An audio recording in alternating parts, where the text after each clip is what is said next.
Hello, once again, thank you for watching. This is Robin from City Sewing. This time we have here Reece machine. We're gonna show you how you make the buttonhole with the tail or without the tail. It's pretty simple. We're gonna show you. You're gonna need a small wrench size 6. And with that little wrench, we're gonna show you how easy it is to add the tail to the keyhole or take the tail out. Right now we don't have a tail. I'm going to show you now how easy it is, okay? Here we're going to show you how it is just by using that little 6 Allen wrench. I'm going to lose that little screw here, right here. This is a little screw size 6. And I'm going to move this level here to the back. Moving this tail to the back, it will give me a nice little tail. Remember, it's important, you have to make this tight. You can't leave it loose. Don't over tight it because you could break it. That notch over there is not making any strong force.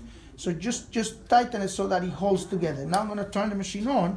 I'm going to show you how now the buttonhole is going to have a tail on it, okay?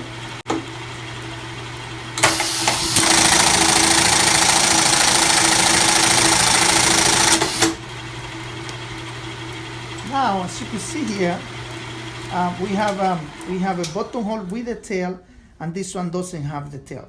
Now, if you look at this part here, slowly, you could actually see that these, depending how much you move it to the back or how much you move it to the front, that's what you're going to determine the size of the tail. So you can make it with a long tail, you can make it with a short tail, you could do without a tail. So if I just want to make the buttonhole without no tail, loosen the screw and push this all the way to the right, what's going to happen now is that after I make the buttonhole, there will be no tail. You're going to see that.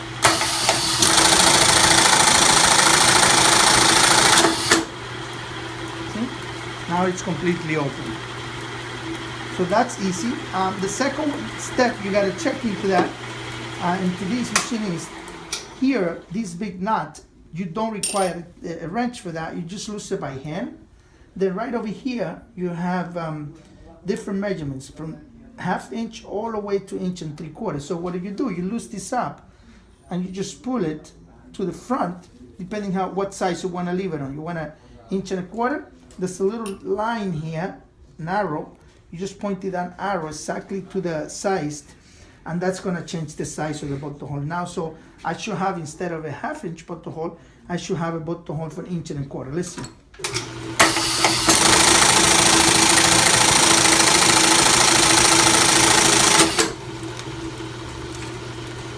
As you can see here now, I went from 1/2 inch to 1 1/4 inches. Now this one doesn't have a tail, so remember, if we need to make a tail, just gotta go back here and set this to whatever size tail I want.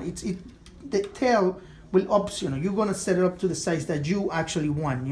It's not preset or anything. You depends. If you like it with a long tail, short tail, whatever tail you want to make, that's how it's gonna do. Let's try 1 1/4 inches now with a tail.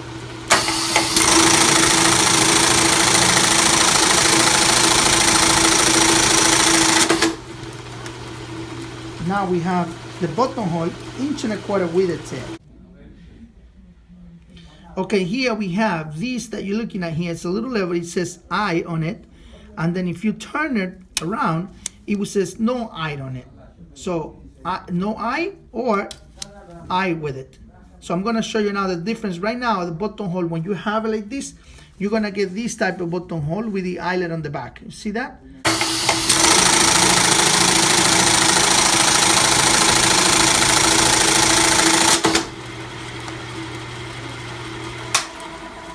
Okay, now here we have the buttonhole without the eye on the back. So this is used mostly for what they call imitation of the sleeve and stuff like that.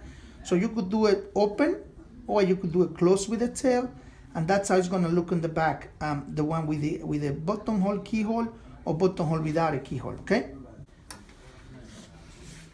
Now I'm going to show you, this is really important. This handle you see right here is very important. This one, you have your foot clamps is up. So before you start stitching, you want to pull this down and you make sure that it's locked in. Once it's locked, then you'll be fine. Then you could start up the machine. Now I'm going to turn the stitch on. Now this lever you have here, you have to be very, very careful because this doesn't require any force to it. You just press it down and the machine start working right here. Right here to get the foot clamp down, this one to start working. Let's see.